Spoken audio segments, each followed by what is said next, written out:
सम्राटों के सम्राट जिनको कहा गया वो थे भगवान बुद्ध।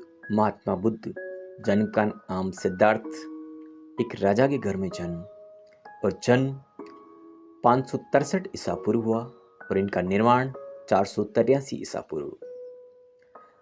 बुद्ध एक श्रमण थे जिनकी शिक्षाओं पर बौद्ध धर्म का प्रचलन हुआ। इनका जन्म लुम्बिनी, नेपाल में 563 ईसा पूर्व में हुआ था। ये ईश्वांकुश वंशी क्षत्रिय शाक्य कुल के राजा शुद्धोधन के घर में पैदा हुए थे, जिसके कारण इनको शाक्य मुनि भी कहा जाता है। इनकी मां का नाम महामाया।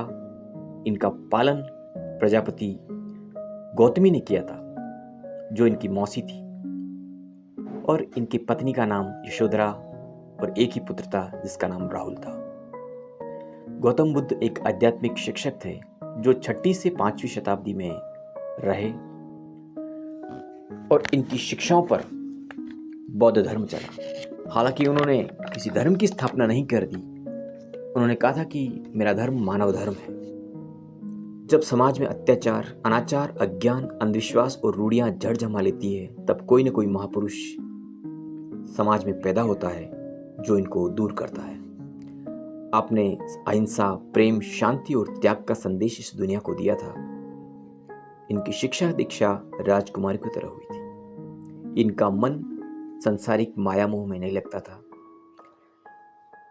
इनके पिता ने पूरी कोशिश की थी कि वो राजा बने, राज्य करे, लेकिन इनका मन हमेशा चिंतन में और आत्मज्ञान की खोज में लगा रहता था। एक दिन इनके पिता पास के ही किसी राज्य में गए हुए थे और उस दिन महात्मा बुद्ध राजमहलों में थे।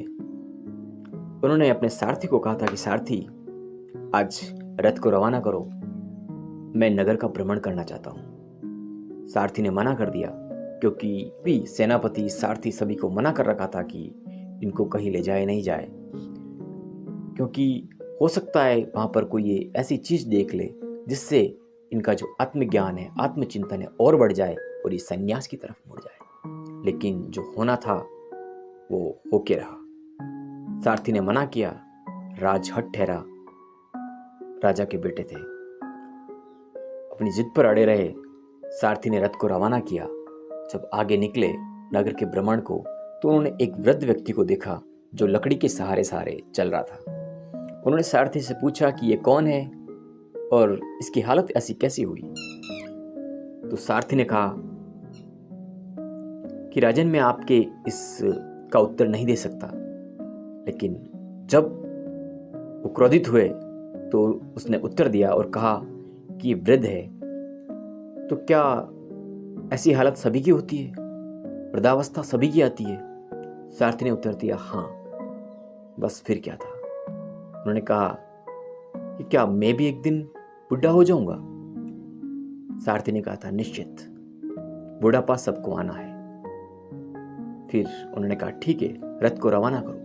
रथ जब आगे बढ़ा, आगे उन्होंने देखा था कि एक व्यक्ति को मृत्युशैया पर लेटा कर ले जाया जा रहा है, शमशान घाट की तरफ। उन्होंने पूछा, ये कौन है और इसको ऐसे क्यों ले जाया जा रहा है? सारथी ने कहा था कि इसकी मृत्यु हो चुकी है और इसको शमशान घाट पर दाह संस्कार के लिए ले जाया जा रहा है।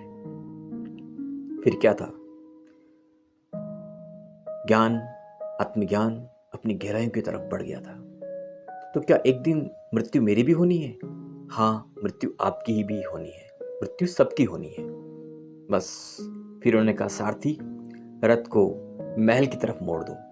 हो गए नगर के दर्शन। फिर जब राजमहल पहुंचे, बहुत ज्यादा आत्मचिंतन किया और उसी दिन के बाद में कुछ समय के बाद अपनी सुंदर पत्नी यशोधरा, बेटा राहुल जिसका जन्म अभी भी हुआ था, उनको छोड़ करके अपने घोड़े कंथक पर सवार हुए थे।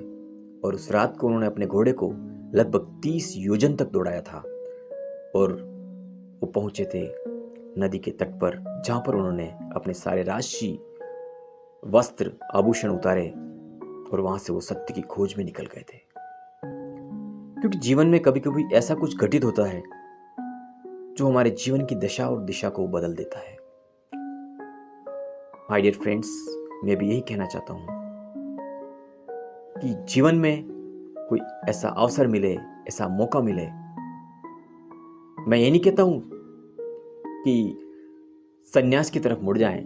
वो बुद्ध थे, भगवान बुद्ध की उपाधि उनको मिली थी।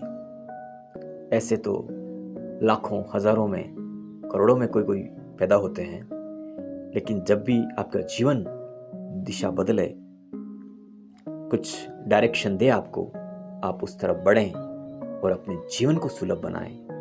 न केवल अपने लिए, इस मानवता के लिए भी जितना हो सके आप कुछ करें। धन्यवाद फ्रेंड्स। आप खुश रहें। आपका दिन शुभ हो।